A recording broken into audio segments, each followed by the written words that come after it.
Welcome to this explainer. Today, we're basically booting up our digital HUD to decode the hidden software behind human and animal behavior. We're going to explore exactly how our everyday responses, our deeply ingrained habits, and our instant reactions are continuously being programmed by the environment around us. So let's dive deep into the psychology of learning. You know, we all absolutely love to think we're entirely in the driver's seat of our own lives. But are we? Today, we're going to look at some hard data and psychological principles that suggest our actions are very often the result of incredibly complex, underlying behavioral programming. So the big question is, are you actually making a choice, or are you just running a well-established script? All right, let's boot up our directory. We're going to cover the basics of association, learning through consequences, the power of reinforcement, observation and cognitive maps, and finally, everyday applications. Starting off with Section 1, the basics of association, or what we might call low-level programming. We're going to start our analysis at the absolute base level of our source code with classical conditioning. This is a fundamental associative learning process that was first identified way back in the early 20th century. You've probably heard of the iconic experiment by Russian physiologist Ivan Pavlov. Well, while he was actually studying the digestive system of dogs, he noticed something really weird. They would begin to salivate just at the mere sight of the lab technicians before any food was even presented. He realized the dogs had literally been programmed to associate the technicians with the food. So he systematically tested this by sounding a tone right before feeding them. Initially, of course, the dogs only salivated at the food itself, but after repeated pairings, the neutral sound alone made them salivate. They had successfully learned to associate that sound with the food. So the absolutely crucial point here is understanding the difference between what's hardwired and what's programmed. In Pavlov's terms, the food is the unconditioned stimulus. It naturally, completely without any training, triggers the unconditioned response, which is salivation. That's the hardwired part, right? But the whistle? That starts as a totally neutral stimulus. After conditioning, it becomes the conditioned stimulus, which then evokes the conditioned response, salivating to the whistle. The physical reaction is exactly the same, but the trigger has been completely reprogrammed. But here's the thing. This behavioral code isn't permanently etched into the hard drive. First, we have acquisition, which is that initial pairing process where the learning actually happens. But say you keep blowing that whistle and you never bring the food. Well, the code degrades. The response weakens and eventually just disappears in a process called extinction. However, the data isn't fully deleted, because after a pause, if you blow that whistle again, you might actually see spontaneous recovery. It's like a sudden system reboot where the dog salivates again, the behavior comes rushing back, proving that the underlying association is still lurking right there in the system. Moving right along to Section 2, learning through consequences, basically our conditional logic. Upgrading from those involuntary reflexes, we enter the realm of operant conditioning. These are voluntary actions that function a whole lot like if-then logic statements in computer programming. Psychologist Edward Thorndike established this foundational algorithm, and he called it the law of effect. He actually figured this out by placing cats in a puzzle box. At first, the cats would just scratch and bite randomly to get out. But eventually, they'd accidentally hit a lever, the door would pop open, and they'd get a scrap of fish.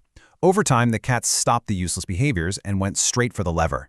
The successful behaviors that led to a pleasant outcome were stamped in, while the completely unsuccessful ones were stamped out. Later on, B.F. Skinner expanded Thorndike's work into a complete framework to explain operant conditioning. He created the famous Skinner boxes to test this out. Now, you really have to pay close attention to the terms here, because they can be a bit tricky. Positive simply means adding something, and negative just means taking something away. Reinforcement increases a behavior, while punishment decreases it. So positive reinforcement adds something pleasant, like a treat, to boost behavior. But negative reinforcement also strengthens behavior by removing something annoying. Think about taking an aspirin for a headache. The removal of that pain strongly reinforces the behavior of taking aspirin. Punishment, on the flip side, is designed to weaken behavior, either by adding something bad or taking away something good. Okay, on to Section 3, the power of reinforcement. Let's talk about system updates. So, we know how to stamp behaviors in, but how do you create complex, long-lasting behavioral loops without handing out a reward every single time someone does something right? I mean, how do you push effective system updates? Well, if you reward a dog every single time it rolls over, you're using a continuous reinforcement schedule. It's great for incredibly fast learning, but it has a huge flaw. The second the treats stop, the behavior crashes rapidly. Extinction happens super fast. Real-world programming actually relies on partial or intermittent schedules. This means responses are only reinforced sometimes. The learning might be a little slower initially, but the behavior becomes incredibly resistant to extinction. Why? Because the subject doesn't instantly know when the rewards have actually dried up. When we look at the data trends, we see these really distinct sawtooth patterns, and they reveal something fascinating. Animals, and yeah, humans too, respond very differently depending on the specific rules of the schedule. These schedules can be based on the number of responses, which we call ratio, or the amount of time that passes, which we call interval.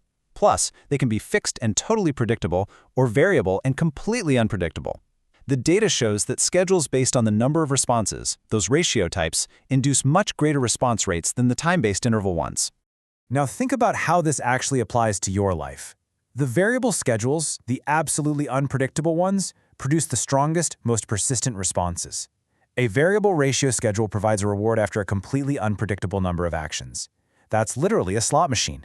You have no idea if the payout is on the next pull or the 100th pull, so you just keep pulling. A variable interval schedule rewards you after an unpredictable amount of time. That's checking your email or refreshing your social media notifications. These variable schedules generate the highest rates of response in our mental software simply because the unpredictability hooks us. Which brings us to Section 4, Observation and Cognitive Maps. Time for some advanced machine learning. Up until now, we've really only talked about direct consequences. But it's time to realize our operating systems are capable of advanced machine learning. The early behaviorists were pretty intense about this. John B. Watson famously claimed that if you gave him a dozen healthy infants, he could use these reinforcement principles to train them to become literally anything, doctors, lawyers, or even thieves, purely through environmental conditioning. He firmly believed all learning was strictly the result of direct reinforcement. But later researchers realized this was missing a massive piece of the puzzle, our internal data processing. A psychologist named Edward Tolman proved this beautifully. He put rats in a maze for 10 days with absolutely zero reward at the end. According to strict behaviorists, they shouldn't be learning a thing without a reward, right? They just wandered aimlessly. But on the 11th day, Tolman put food at the end of the maze. The very next day, those same rats navigated the maze just as fast as rats who had been rewarded from the very start. Tolman realized they had been secretly building a digital cognitive map of the maze in their heads the entire time.